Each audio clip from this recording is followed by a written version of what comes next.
이 시간 함께 읽은 본문을 통하여서 나눌 말씀의 제목은 지난 시간에 이어서 동역 함께하는 사람들, 그 두 번째 시간입니다. 동역 함께하는 사람들. 오늘은 골로새서의 마지막 시간이자 지난번에 말씀에 이어서 바울과 함께하는 사람들의 이름과 또 바울의 마지막 인사가 기록되어져 있는 말씀인데요. 지난 시간 나누었던 말씀을 다시 한번 돌아보면 바울이 탁월한 주님의 일꾼이었지만 바울은 결코 혼자서 그 모든 일들을 이루지 않았음을, 혼자가 아니었음을 확인할 수 있었습니다. 이를 통하여 우리는 하나님께서는 한 사람에게 모든 것을 다 맡기지 않으신다라는 것을 보게 되는 것이죠. 이는 아무리 탁월한 사람이라고 할지라도 그 나름대로 인간이기에 또 허점이 있고 또 부족한 부분, 연약한 부분이 있기 때문이고, 또 다른 한편 아무리 우리 눈에는 대단하게 보이지 않는 사람이라 할지라도 하나님의 부르시는 그 목적에 따라 그 각자가 필요한 자리는 다 있다라는 것이기 때문입니다. 그래서 우리는 교회에 주어진 일들 또 사명을 감당함에 있어서 언제나 함께 해야 함을, 또 그 빈자리들을 우리가 각자 각자의 자리에서 채워나가야 함을, 즉 동역해야 함을 지난 시간 나누었지요. 물론 어떤 분들은 이런 이야기를 들으면 함께 일하느니, 함께 무엇인가 하는 것은 나한테 잘 안 맞는다, 혼자 일하는 것이 더 편하다 이야기하시는 분들도 계십니다. 물론 그럴 수 있죠. 그러나 일의 효율성보다는 함께하는 것 자체가, 그 자체가 소중하다라는 것입니다. 이러한 관점에서 지난 시간에는 두기고, 오네시모, 또 아리스다고, 마가, 유스도에 대해서 살펴보았는데요. 오늘 이어지는 본문을 통하여서 바울과 함께했던 또 다른 사람들의 면면을 살펴보고 바울의 마지막 인사로 골로새서를 마무리하는 시간을 갖기 원합니다. 이어지는 말씀 속에서 바울이 소개하는 인물은 그리스도 예수의 종이며 골로새로부터 온 에바브라인데요. 그러면서 바울은 그의 문안을 전하고 있습니다. 오늘 본문 12절 13절 말씀입니다. 그리스도 예수의 종인 너희에게서 온 에바브라가 너희에게 문안하느니라.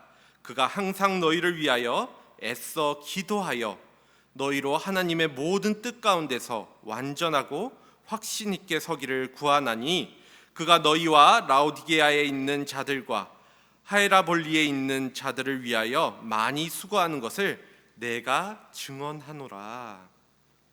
에바브라는 골로새 성도들에게 아주 중요하고 또 특별한 일꾼이었는데요. 골로새서를 시작하면서 맨 처음 에바브라라는 사람에 대해서 잠시 살핀 바가 있습니다. 그런데 그는 바울이 에베소의 두란노 서원에서 가르칠 때 말씀을 배웠던 형제였지요. 고향인 골로새로 돌아가서 그 말씀 들은 것을 바탕으로 해서 교회를 세웠던 인물이자 골로새 교회를 섬기고 있었던, 그 성도들을 섬기고 있었던 인물이었습니다. 즉 목회자였다라는 것이지요. 뿐만 아니라 그는 인근의 라오디게아와 또 히에라볼리에도 교회를 세웠던 일꾼이기도 하였습니다. 특별히 오늘 본문에 보면 바울은 그를 그리스도 예수의 종이라고 표현을 하고 있는데, 이러한 표현은 이미 앞선 골로새서 1장 7절에 이와 같이 우리와 함께 종된 사랑하는 에바브라에게 너희가 배웠나니 그는 너희를 위한 그리스도의 신실한 일꾼이요 라는 말씀을 통해서도 확인된 내용이죠. 예수 그리스도의 종이라는 그 위치. 그러니까 에바브라라는 사람은 바울과 디모데와 함께 동일한 직분으로서 섬기는 주님의 종이었다라는 것이고, 그러한 그를 통해서 배우는 자들이 골로새 지역에 있었던 성도들이었다라는 것입니다. 또 바울은 에바브라를 너희를 위한 그리스도의 신실한 일꾼이라고 소개하고 있는데, 이는 곧 거짓된 복음이 아니라 바르고 합당한 가르침을 주는 것이 그의 사역이었다라는 것을 알 수 있는 대목이지요. 또한 그가 지금 바울의 서신을 통해서 골로새 지역의 성도들에게 문안을 한다라고 되어 있는데, 골로새서 1장 8절을 보면 성령 안에서 너희 사랑을 우리에게 알린 자니라 라고 말한 바가 있습니다. 그러한 자가 바로 에바브라였다라는 것입니다. 그러니까 골로새 지역에 큰 지진이 나서 사람들이 떠나고 또 이단들이 들어와서 거짓 가르침을 전하는 어려운 상황이 되니까 에바브라는 로마에 갇혀 있는 바울에게 가서 이 상황을 알리고 또 도움을 구했던 인물이라는 것이죠. 그리고 그에 대한 주님의 가르침을 편지로 적어서 두기고를 통해서 전달했던 것이 지금까지 우리가 나누고 있는 바로 이 골로새서입니다. 즉 에바브라의 헌신과 그 결과로 골로새서가 쓰여지게 된 것이죠. 이러한 에바브라의 수고가 없었다라고 한다면 골로새서는 없었을 것입니다. 특별히 바울은 에바브라가 지금도 너희를 위해서 애써서 기도하고 또 많이 수고하고 있다라는 것을 자신이 증언하고 있다라고 이야기하는데요. 이는 곧 에바브라가 얼마나 애써서 헌신적으로 그들을 위해 항상 기도하였는지를 알려주기 위함이었습니다. 여기서 애써서 기도했다라는데 이 애써라는 단어는 마치 육상 선수가 운동 선수가 결승점을 도착하기 위해서 모든 힘을 다해서 전력 질주를 할 때 쓰이는 단어입니다. 마치 에바브라가 그렇게 온 힘을 다해서 기도했다라는 것이지요.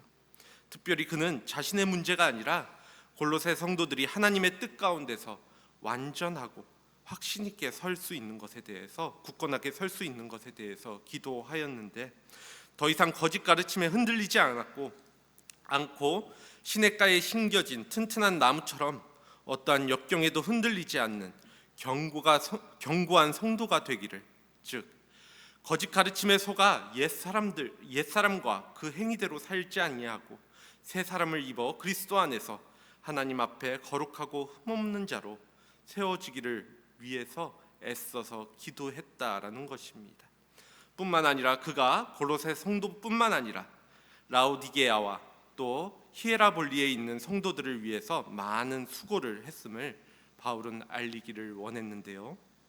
정리하면 에바브라는 자신이 복음의 씨를 뿌려 하나님이 자라게 하신 이들을 위해서 헌신적으로 수고하는 일꾼이었다라는 것이지요. 즉, 그 먼 거리를 수많은 위험을 무릅쓰고 강행하여 바울을 만나 자신이 돌보고 있는 영혼들에게 닥친 위험을 알리고 또 그에 대한 주님의 뜻을 구하고 영혼을 위해 항상 애쓰고 또 힘썼던 또 기도했던 사람이 에바브라였다라는 것입니다. 요즘 우리들의 모습은 어떠한지 질문드려 봅니다. 적게 수고하고 또 많은 열매를 보려고 하지는 않는지, 누군가는 무릎 꿇고 누군가는 부지런히 수고해야 누군가가 은혜를 받을 수 있습니다. 그냥 단순히 가만히 있는다고 우리가 하나님의 은혜를 받는 것이 아니죠. 누군가가 우리를 위해서 함께 기도해주고 또 옆에서 같이 또 위로해주고 만져주고 하는 그 모습 속에서 하나님의 모습이 드러나는 그 모습 속에서 그 열매들이 드러나게 되어 있다라는 것입니다. 그렇기에 교회는 에바브라와 같은 그 마음을 가진 일꾼들이 많아져야 합니다. 에바브라와 같은 마음을 가짐으로 여러분들 옆에 있는 분들이 사회적인 또 환경적인 어려움에 흔들리지 않고 세상의 유혹에 미혹되지 않고 어떠한 상황에도 주님만을 의지하는 견고한 신앙을 가지도록 애써서 기도해 주시기를 바랍니다. 그리고 섬김의 자리가 있다면 그 자리를 피하지 마시고 두 팔 걷어붙이고 힘써 수고하는 일꾼들이 되어 주시기를 요청드립니다. 바울이 또 문안을 전하고 있는 사람은 누가와 데마인데요. 14절 말씀입니다. 사랑을 받는 의사 누가와 또 데마가 너희에게 문안하느니라. 누가는 바울이 마가 때문에 바나바와 갈라져서 선교 여행을 떠났던 제2차 전도 여행 때 바울과 동행하기 시작했던 인물이지요.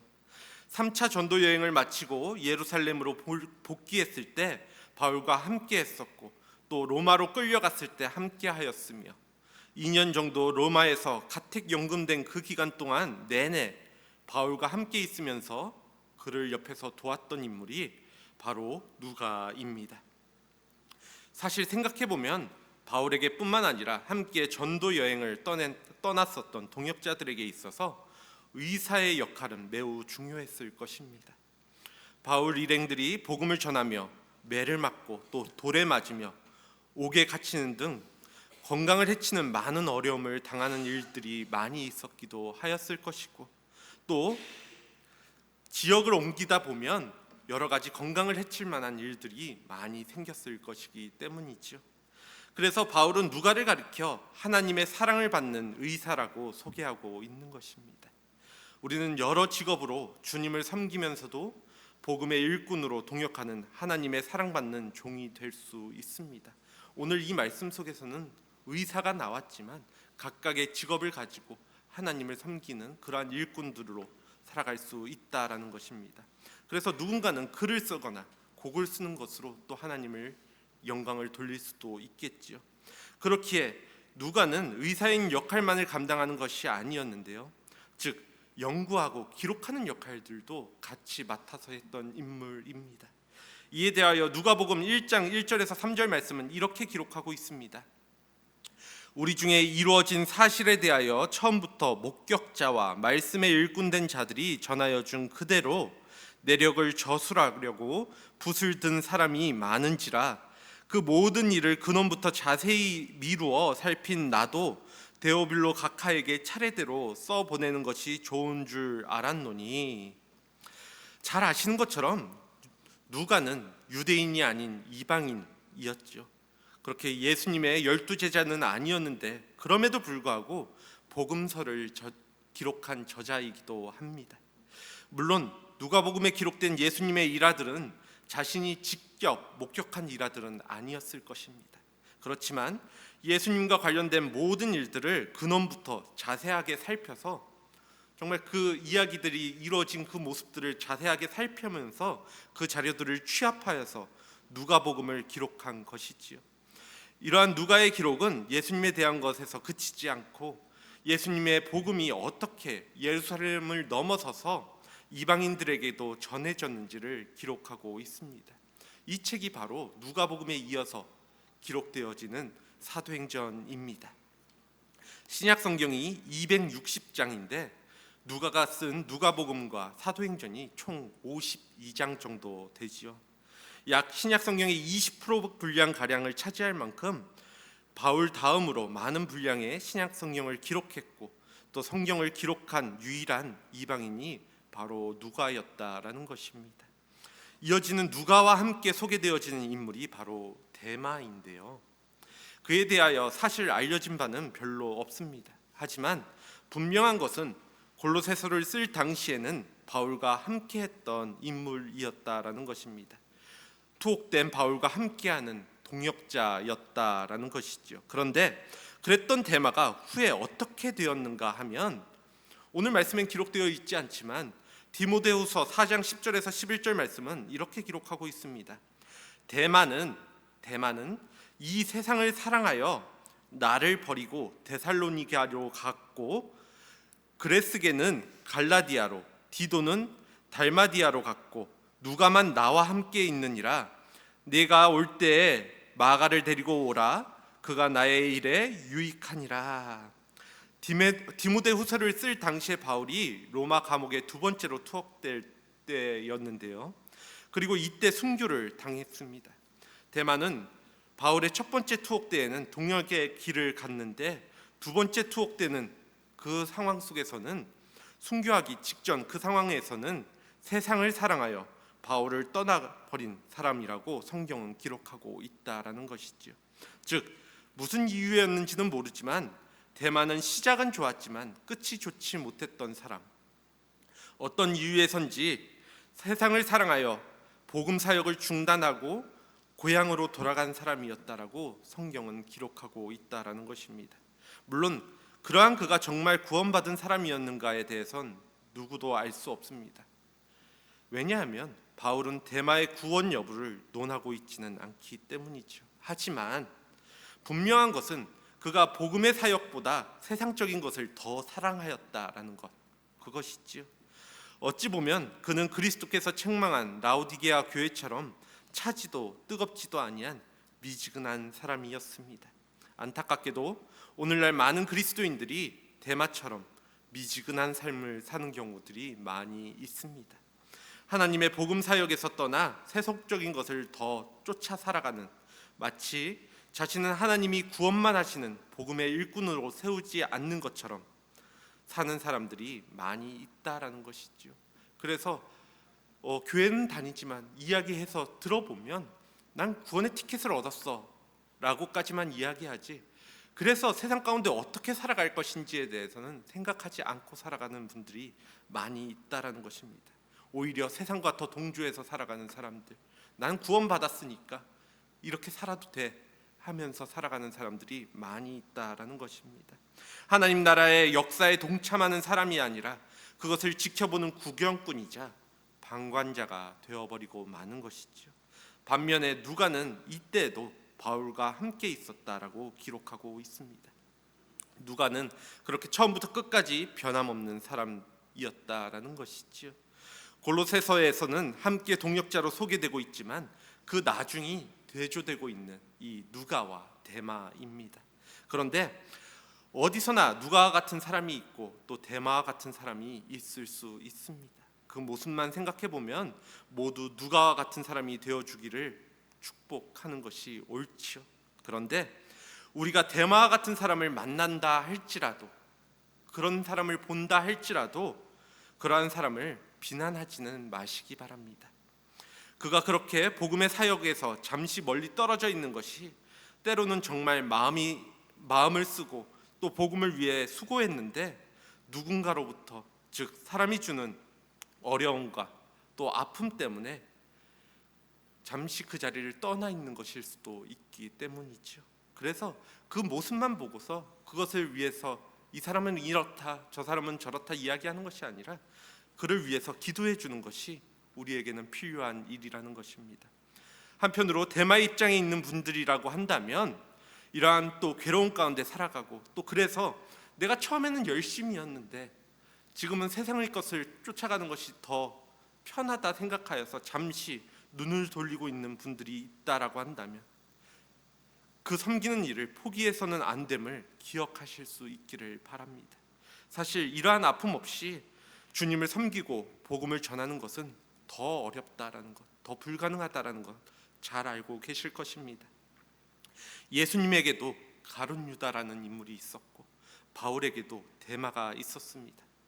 우리 안에 데마와 같은 사람이 나오지 않기를 바라지만 혹 그런 분이 있다라고 해서 그것이 그 사람을 멀리하고 또 주를 섬기는 것을 게을리하는 핑계가 되어서는 안 된다라는 것이죠.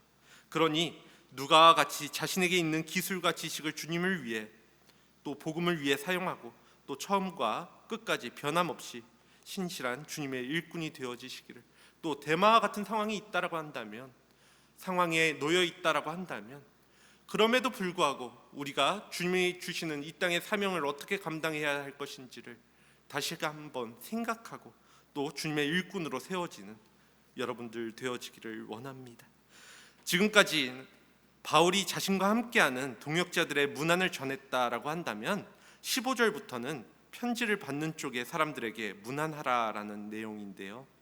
이렇게 문안하라며 가장 먼저 이름이 언급된 인물은 바로 눈바라는 인물입니다. 본문 15절 말씀입니다. 라오디게아에 있는 형제들과 눈바와 그 여자의 집에 있는 교회에 문안하고. 라오디게아에 있는 형제들은 라오디게아 교회를 가리키는 것인데요. 지금 이 편지는 골로새에 보내지는 편지이기도 하지만 그 인근에 있는 라오디게아 교회에도 같이 읽도록 할 것이기에 그들에게도 문안하라라고 이야기하고 있는 것입니다.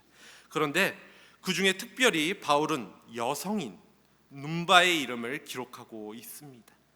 라오디게아 교인들 중에 특별히 눈바의 이름을 기록한 이유가 무엇이었을까 생각해 보게 되는 것이죠. 당시 교회는 건물이 따로 있는 것이 아니라 가정집에서 모임을 가지고 있었는데요. 룸바라는 여인은 아마도 루디아처럼 교회 건물을 제공하고 필요를 공급하는 그러한 사람이었을 것입니다. 사실 한 번씩은 경험해 보셨을 것이지만 부유함을 떠나서 내가 얼만큼을 가지고 있는가를 떠나서 사람들이 모이고 또 예배할 수 있도록 자신의 집을 오픈한다라는 것은, 또 자신의 것을 내놓는다라는 것은 굉장한 헌신이 필요한 일입니다.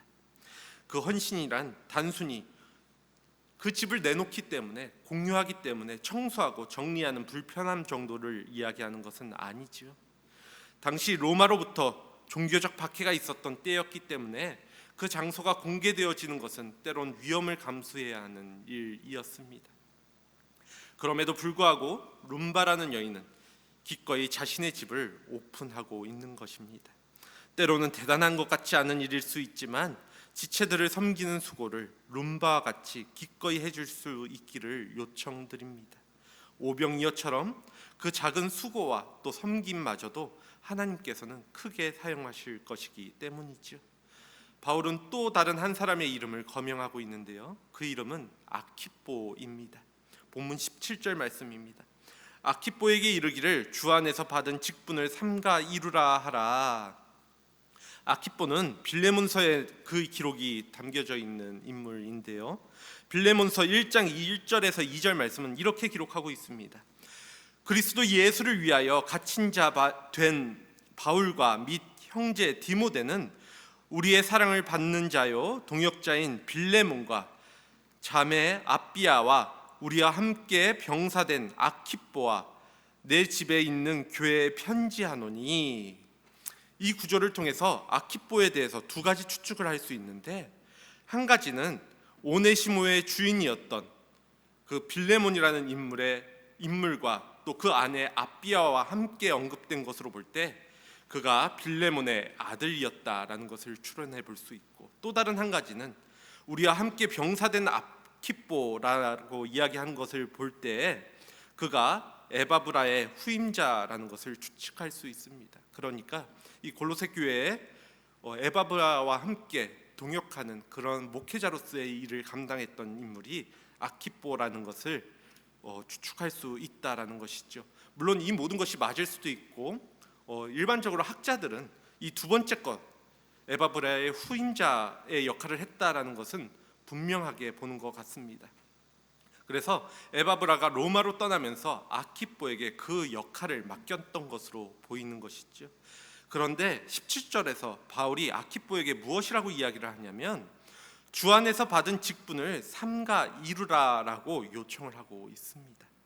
이는 이단들의 거짓 가르침과 당시 골로새의 어려운 상황으로부터 골로새 교회를 보호하고 끝까지 일꾼으로서 자기 사명을 다하라는 그러한 권면이지요. 아마도 당시 아키뽀는 자신에게 주어진 직무가 무겁다고 생각해서 포기하고 싶었던 것 같습니다. 혹은 자신이 교회의 리더로서 능력도 또 자격도 부족하다 생각했을지도 모르지요. 자신은 에바브라처럼 훈련받지도 못했다라고 생각했을지도 모릅니다. 그러한 아키뽀에게 바울은 그가 감당해야 할 그 직분은 주 안에서 받은 직분임을 상기시키고 있습니다. 즉 에바브라가 떠나면서 아키뽀에게 맡겼다라고 에바브라로부터 받은 직분이 아니라 주님께서 맡기신 그 직분임을 알라고 이야기하고 있다라는 것입니다.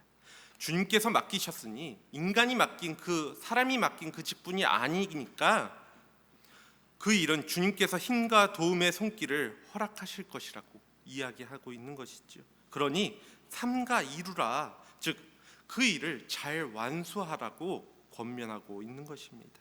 중간에 포기하지 말고 끝까지 믿음의 경주를 이어가라고 말입니다.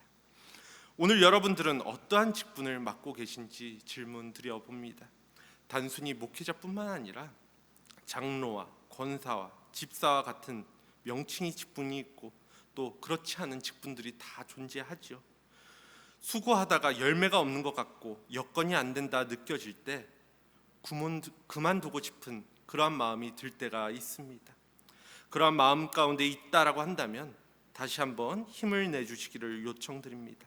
조금만 더 용기를 내어 끝까지 주어진 그 일들을 함께 완수해 가기를 원한다라는 것이죠. 그 사명을 끝까지 감당하길 원한다 하였던 것처럼 교회 내에서 또 여러분들의 삶의 자리에서 그러한 모습들 보여줄 수 있기를 원한다라는 것입니다. 바울은 이제 마지막으로 자신의 안부를 전하고 있는데요. 18절 말씀입니다. 나 바울은 친필로 문안하노니 내가 매인 것을 생각하라. 은혜가 너희에게 있을지어다. 18절은 오늘날 편지의 서명과도 같습니다. 고대 세계에서 편지지가 귀하여 아끼기 위해서 짧고 간결하게 편지를 작성하도록 훈련된 필사자를 통해서 편지를 받아 적는 그런 경우가 많이 있었는데요. 오늘 이 골로새서도 마찬가지죠. 바울이 직접 그 편지의 내용을 다 적은 것은 아니었지만 편지의 마지막엔 저자가 자필로 서명을 하여 그 편지의 진정성을 확증하였는데 18절에서 바울이 그 일을 하고 있는 것입니다. 또 친필로 문안한다라는 것은 그만큼 애정을 담아 인사를 하는 것을 의미하였는데요. 그러한 바울의 마지막 격려의 말은 내가 매인 것을 생각하라. 은혜가 너희에게 있을지어다입니다. 내가 이곳에 있는 것을 생각하라. 감옥 가운데 있는 것을 생각하라. 은혜가 너희에게 있을지어다. 이 말은 내가 매인 것을 생각하여 나를 불쌍히 여기라 라는 말이나 복음을 위하여 수고하고 있는 자신을 좀 알아달라라고 이야기하는 말이 아니라 나만큼 수고하지 않은 사람들에게 마음의 찔림을 유도하기 위한 말도 그러한 말도 아닙니다. 오히려 이것은 복음을 위해서 수고하는 모든 동역자들에게 복음을 위해 내가 매이기까지 수고한 것을 생각하여 너희 역시도 자신처럼 나처럼 끝까지 주어진 길을 달려가라, 더욱 전진하라 라는 도전의 메시지입니다. 물론 그러기 위해서 필요한 것이 바로 하나님의 은혜이지요. 모든 것이 다 갖추어진 좋은 환경에 있어도 하나님의 은혜가 아니고서는 그 마음에 기쁨과 평강이 있을 수 없습니다. 그때그때의 고민들과 그때그때의 어려움들이 나를 찾아오지요. 그러나 매인받은 감옥에서도 자신이 경험하고 있는 이 내적인 기쁨과 평강이 하나님의 은혜라는 그 결과임을 아는 바울은 그 은혜가 지금 그들이 살아가는 그 환경 속에서 어려움 겪고 있는 그들의 그 공동체 속에 함께하기를, 그 은혜가 평강이 함께 이루기를 축복했던 것입니다. 그렇게 하나님의 은혜가 그들이 복음 사역에 동참하는 일에 함께하기를 바울은 간절히 구하는 것으로 골로새서를 마무리하게 되어지는데요. 이렇게 골로새 성도들을 향한 바울의 권면과 기도는 끝이 나지만 어떤 면에서 바울의 권면은 아직 끝난 것이 아닙니다. 바울 그리고 그와 복음 사역에 동참한 모든 이들이 21세기를 살아가는 우리에게 그들의 삶으로 외치고 있는 것이죠. 말씀을 통해서 또 이어지는 그 역사들 속에서 우리에게 이야기하고 있는 것입니다. 우리가 매인 것을 기억하라. 우리가 많이 수고한 것을 기억하라. 우리가 복음을 위해 위험을 무릅쓰고 걸어갔던 그 길, 끝까지 신실하게 완주했던 삶을 기억하라. 서로 복음을 위해 협력하고 같은 믿음 안에서 든든하게 서려고 항상 기도하고 또 공동체로서 노력했던 것을 생각하라라고 말입니다. 바울이 디모데에게 죽기 전 남긴 말처럼 그들은 우리에게 이렇게 이야기하고 있습니다. 디모데후서 2장 3절 말씀인데요. 너는 그리스도 예수의 좋은 병사로 나와 함께 고난을 받으라. 말씀을 마무리하면서 오늘 여러분들은 어떠한 이름으로 하나님 앞에 또 이후의 세대 속에서 기억되기를 원하는지 질문드려 봅니다. 하나님 나라의 복음 사역에 어떠한 역할을 담당하길 원하는지 질문드려 본다라는 것이지요. 지난 시간에도 말씀드렸지만 이 땅에서 교회 공동체로 살아간다는 것, 또 복음을 전하는 일은 혼자의 힘으로 할 수 있는 것이 아님을 잘 알고 계실 것입니다. 그러니 바울처럼 크고 위대한 이름으로 거론되지 않아도 좋습니다. 그렇기에 데마처럼 세상을 사랑하여 떠나지 않고 아키포처럼 머뭇거리지 않도록 서로 격려할 수 있기를 원합니다. 그리고 룸바처럼 헌신하고 수고하며 누가처럼 끝까지 각자의 자리에서 또 각자의 직업을 가지고 또 삶 속에서 또 신실할 수 있기를 원합니다. 또 에바브라처럼 지체들을 위하여 애써 기도하고 애써 수고하시기를 요청드립니다. 그렇게 여러분들의 이름이 그리스도 예수의 착하고 충성된 종으로 남게 되어지기를 항상 애써 서로를 바라보며 기도하기를 원한다라는 것이죠. 그리고 무엇보다 어떠한 상황 속에서도 우리의 마음에 하나님의 은혜로 기쁨과 평강이 넘치시기를 축복합니다. 이 시간 함께 기도하도록 하겠습니다.